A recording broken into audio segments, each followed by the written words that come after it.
Olá, queridos. A Bíblia como ela é. Hoje nós vamos trazer uma reflexão a respeito do novo nascimento. Esse texto se encontra em Evangelho de João, capítulo 3, versículo 1 até o versículo de número 5. E havia entre os fariseus um homem chamado Nicodemos, príncipe dos judeus. Este foi ter de noite com Jesus e disse-lhe: Rabi, bem sabemos que és mestre vindo de Deus, porque ninguém pode fazer estes sinais que tu fazes, se Deus não for com ele. Jesus respondeu e disse-lhe: na verdade te digo que aquele que não nascer de novo não pode ver o reino de Deus. Disse-lhe Nicodemos: como pode o homem nascer sendo velho? Porventura pode tornar a entrar no ventre de sua mãe e nascer? Jesus respondeu: na verdade te digo que aquele que não nascer da água e do Espírito não pode entrar no reino de Deus. Evangelho do Senhor Jesus. Louvado seja ó Cristo. Soberano Deus, eterno Pai, queremos te agradecer por mais um dia na tua presença. Pedimos a tua direção para esta reflexão sobre o novo nascimento. Essa história narrada no livro de João, no capítulo 3. Perdoa os nossos pecados, fica conosco a cada momento, nos guiando. Nós oramos em nome de Jesus. Amém. O Evangelho de João é o livro mais lido do mundo. É um dos capítulos mais pregados e estudados do Novo Testamento. É a base para as demais doutrinas. Para Lutero, João 3,16 é a miniatura da Bíblia. Esse encontro entre dois mestres, um rabino, que significa professor, e o outro que é mestre dos mestres, e muitas vezes é mencionado como Raboni, que é o professor dos professores. Ele vai ao encontro de Jesus. É uma história exclusiva de João. Ele vê, ele ouve os comentários acerca de Jesus, dos milagres realizados por Jesus. E ele, como rabino, estava na expectativa de um Messias, de um Salvador prometido no Antigo Testamento. Ele ainda estava na espera, mas Jesus já estava, o Messias já estava ali na sua frente. Mas ele não tinha ainda o discernimento de quem era Jesus de Nazaré. Porque o coração do homem vem com defeito de fábrica. Por isso que é preciso um recall, convocar os homens, mudar o coração do homem, tirar um coração de pedra endurecido por um coração de carne, um coração flexível, um coração aberto. O ser humano ele domina a tecnologia, ele tem noção extraordinária da internet, se relaciona pelas redes sociais. Entretanto, o coração do homem continua o mesmo: pecador, enganoso, perverso e egoísta. O profeta Jeremias, no capítulo 17, versículo 9, ele nos chama a atenção para este fato do coração. É bom lembrarmos que o coração, para a concepção hebraica, a concepção do povo de Deus nesse período, o coração é a sede de toda a inteligência, de todas as emoções, de todas as vontades. É a central de distribuições. Tudo acontece a partir do coração. Por isso que o Senhor Jesus, no Sermão do Monte, chama a atenção para o coração. Você é aquilo que está dentro do seu coração. Você representa, você exterioriza os seus pensamentos, a sua vontade. Ele diz que o coração é enganoso, é perverso. Quem o conhecerá? O coração não é um guia perfeito para nossas vidas. Ele nos engana. Facilmente nós somos levados para longe de Deus por causa do coração.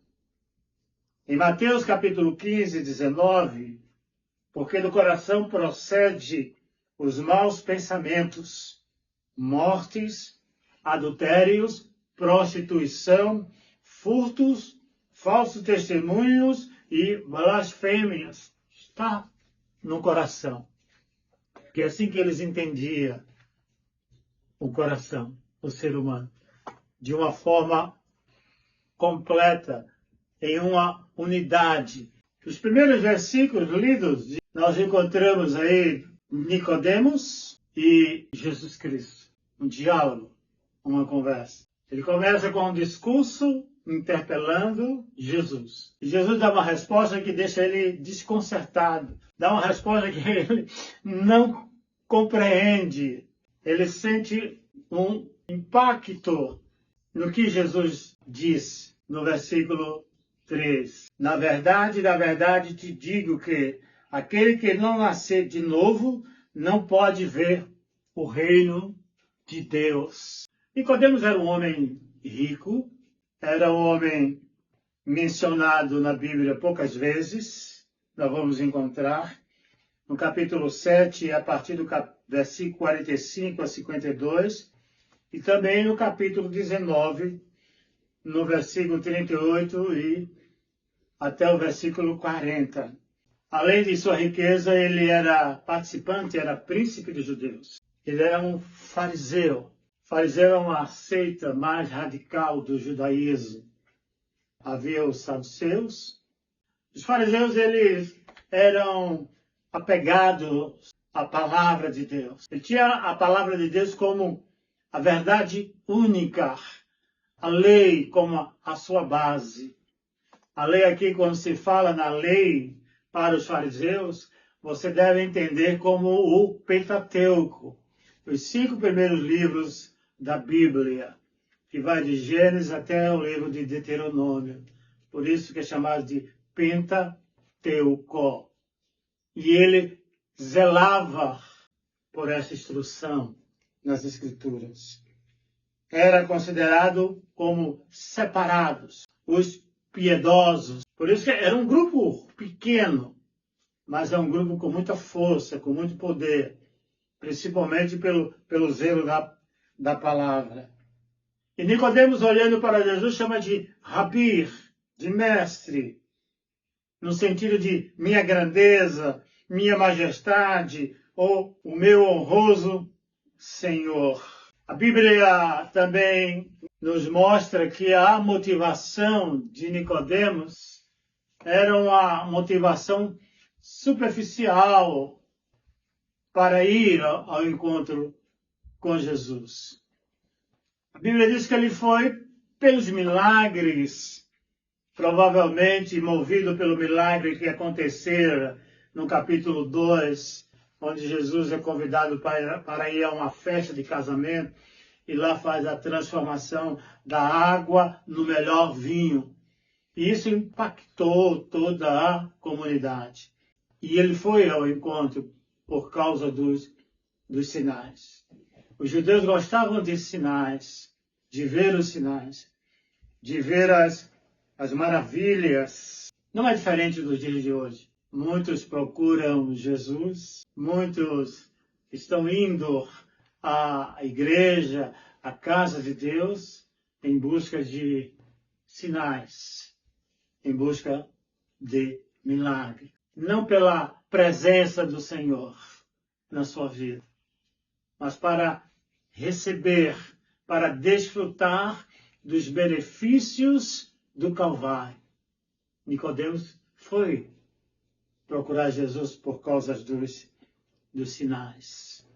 E quando ele começa a falar, dizendo que ninguém realizava tantos sinais sem o aval, a autorização de Deus, Jesus corta o discurso de Nicodemos e introduz um novo nascimento. O importante não são os sinais, mas quem realiza os sinais, quem vê o mundo realizar os sinais, o propósito dos sinais. Era essa a motivação principal, genuína e verdadeira que Nicodemos deveria ter no seu coração e que hoje nós devemos ter também no nosso coração. É buscar quem realiza os sinais, não os sinais. Quando Jesus traz o assunto principal, que é o novo nascimento, ele usa uma palavra no grego que tem alguns significados. Anotem, que quer dizer nascer de novo, nascer duas vezes, ou nascer de cima, do alto. Paulo concorda e fala da mesma coisa em Colossenses, no capítulo 3, quando ele afirma: portanto, se já ressuscitastes com Cristo, buscai as coisas que são de cima, onde Cristo está assentado à destra de Deus. É fundamental o novo nascimento. Você não entra no reino de Deus porque você é rico. Você não entra no reino de Deus porque você é esteticamente bonito. Você não entra no reino de Deus por causa da sua capacidade cognitiva, capacidade de raciocínio. Você não entra no reino de Deus pela questão geográfica. Mas você entra no reino de Deus através do novo nascimento. O nascimento do alto, o nascimento de Deus. E isso causa estranheza em Nicodemos. Membro do Sinédrio, acho que ele se enganou. Talvez ele tivesse esse pensamento.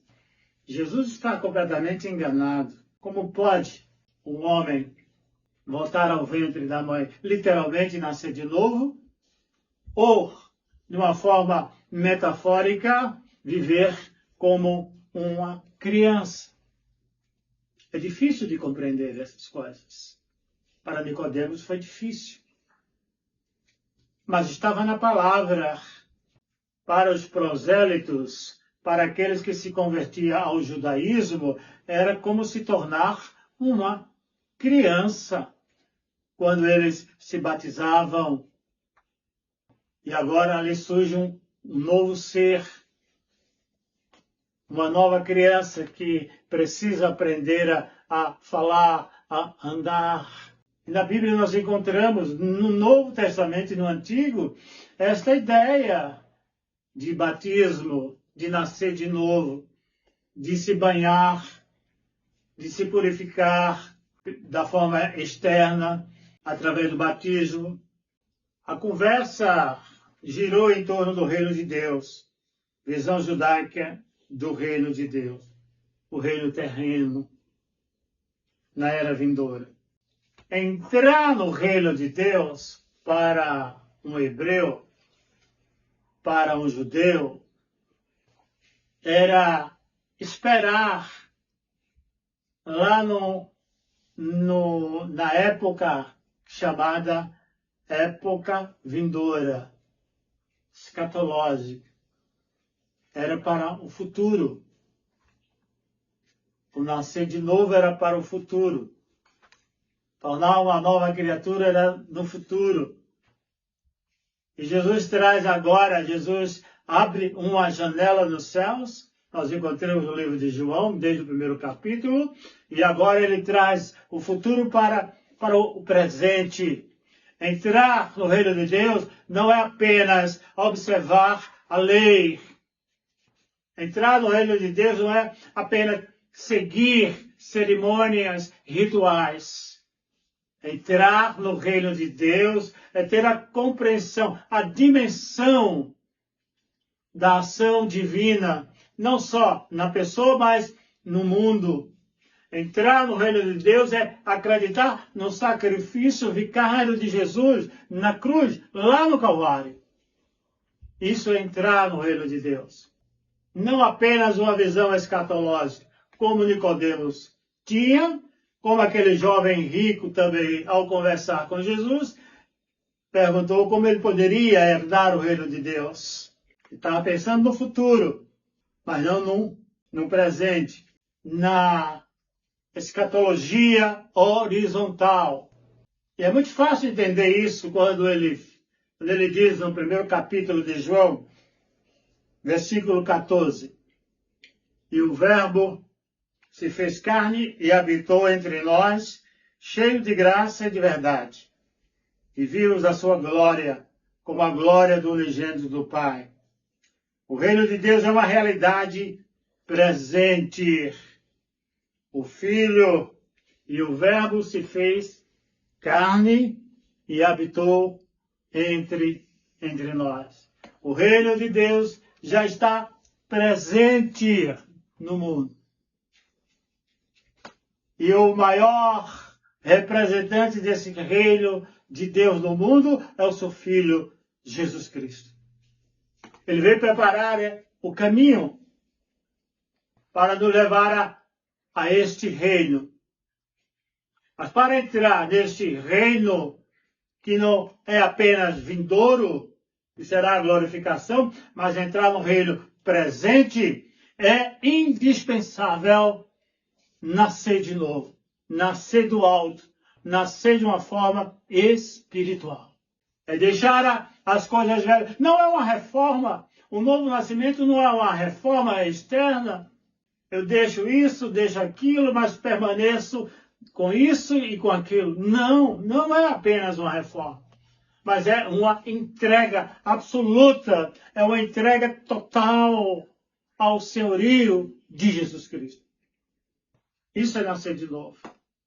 É dizer como Paulo, não vivo eu, mas Cristo vive em mim. O viver é Cristo. Agora eu não vivo mais sendo dirigido pelo pecado, pelo domínio do pecado, pelo reinado do pecado. Agora eu sou dirigido pelo Espírito de Deus que habita em mim e habita em nós. Isso é um novo nascimento. O tempo está cumprido e é chegado o reino de Deus. Arrependemos e crede no Evangelho. No Antigo Testamento, nós encontramos a ideia do novo nascimento permeando toda a cronologia da redenção de Israel, do povo de Deus. Em Jeremias, no capítulo 31, a partir do 31, já havia aquela fomentação, desejo e a visão de Deus para uma mudança num coração. No versículo 31, eis que os dias vêm, diz o Senhor, em que farei um pacto novo com a casa de Israel e com a casa de Judá. Não conforme o pacto que fiz com seus pais, no dia em que os tomei pela mão para os tirar da terra do Egito. Mas esse meu pacto que eles invalidaram, apesar de eu os haver despojado, diz o Senhor. Mas este é o pacto que farei com a casa de Israel. Depois daqueles dias, diz o Senhor, porei a minha lei no seu interior e as escreverei no seu coração, e eu serei o seu Deus, e eles serão o meu povo. Já havia a promessa de uma mudança interna do coração. Ezequiel, no capítulo 26, versículo 26, nós encontramos a ratificação desse texto. Também vos darei um coração novo e porei dentro de vós um espírito novo. E tirarei da vossa carne o coração de pedra e vos darei um coração de carne.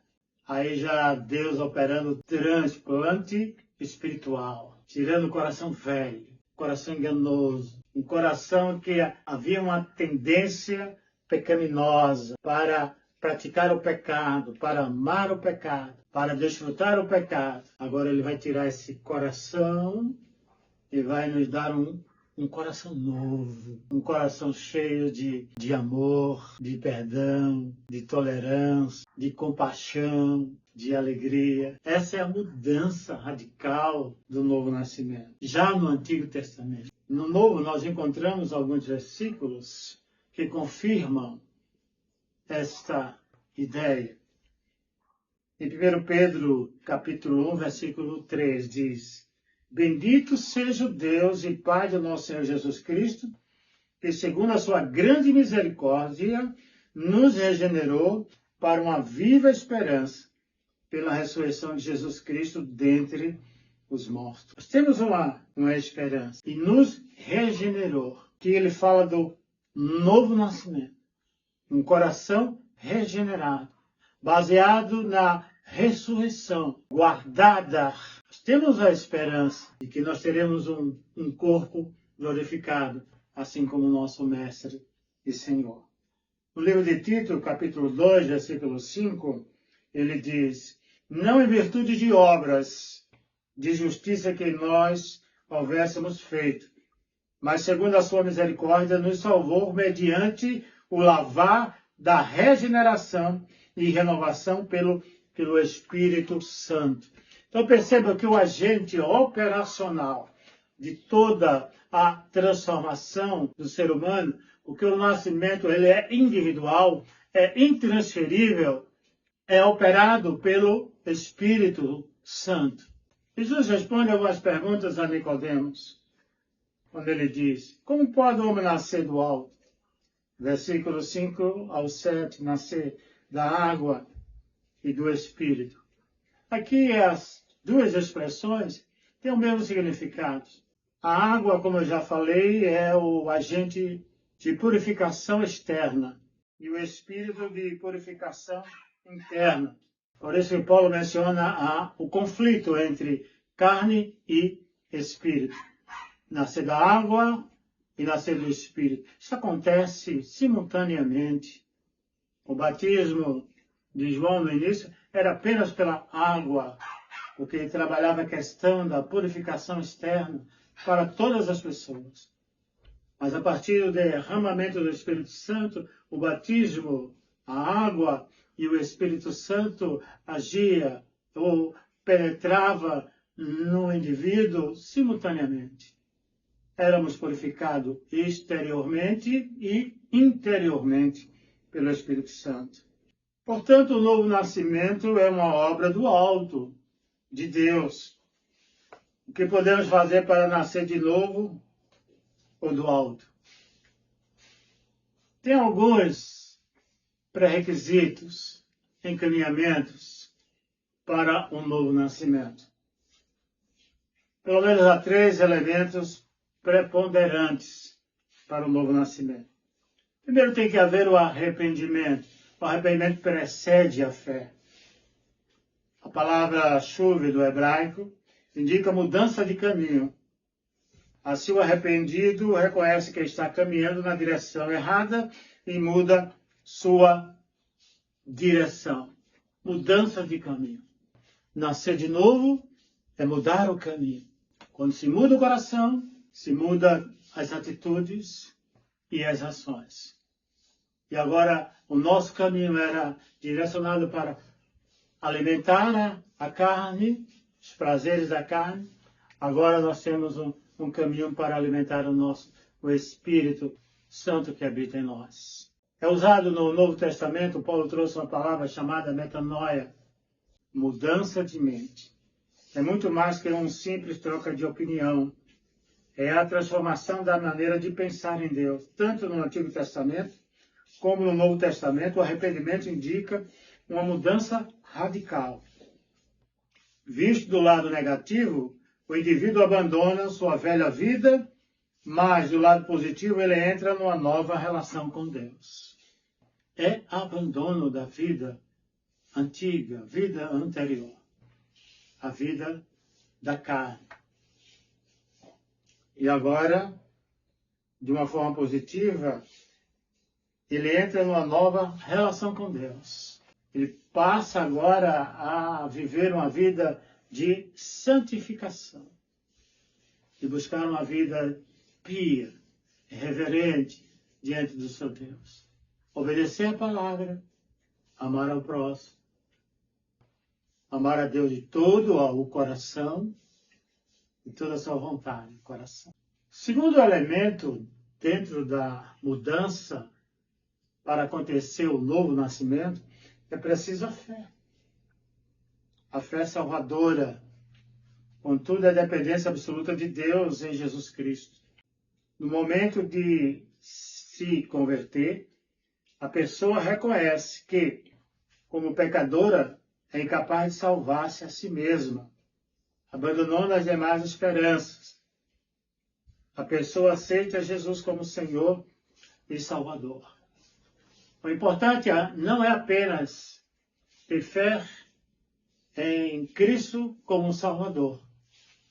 Um Cristo que morreu numa cruz. Um Cristo que carregou os nossos pecados. Um Cristo que absolveu, ou carregou, ou retirou, ou removeu a nossa culpa. Mas torná-lo como Senhor de nossas vidas. E em terceiro lugar, o mais importante, aquele que crê lhes dará o poder de se tornarem filhos de Deus. Ou seja, aí vem a obediência. João 1,12. Mas a essência do fato de ser filhos é necessariamente a obediência. Aquele que tem os meus mandamentos e os guarda, esse é o que me ama. João 14:21. A essência do ser filhos de Deus é o amor. E a essência do amor é a obediência. E o resultado desse processo de novo nascimento? São vidas transformadas. Há vários exemplos nas Escrituras. O exemplo de Paulo, que abandonou tudo, as suas ideias, seu zelo pelo legalismo, e agora ele vive para Cristo. Zaqueu, que defraudava, que roubava, teve um encontro com Jesus, nasceu de novo e abandonou tudo. A mulher samaritana deixou de se envolver com questões que amava a questão do sexo, e agora ela passou a ter uma visão mais amplificada, se tornou-se uma missionária entre o seu povo.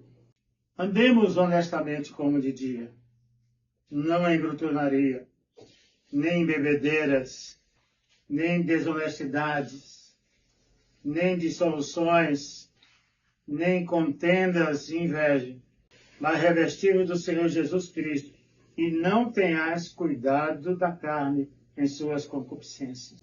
Isso nós encontramos em Romanos 13 e 14.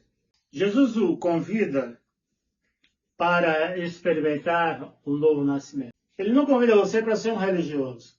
Ele não convida você para ser um amante da música, dos louvores. Ele não convida você para continuar a se dedicar como você se dedica e ama a palavra. Mas ele o convida para experimentar o novo nascimento. Porque é essa a condição para entrar no reino dos céus. É nascer de novo. Procure nascer de novo. Procure viver uma vida de dedicação, uma vida de adoração, uma vida de santidade, uma vida de compaixão, uma vida em que as pessoas, de longe, percebam que você é uma nova criatura. Quero encerrar citando o apóstolo Paulo, na segunda carta aos Coríntios 5,17. Se alguém está em Cristo, nova criatura é. As coisas velhas já passaram. E esse que fez tudo novo. Que Deus, pois, nos abençoe abundantemente. Amém.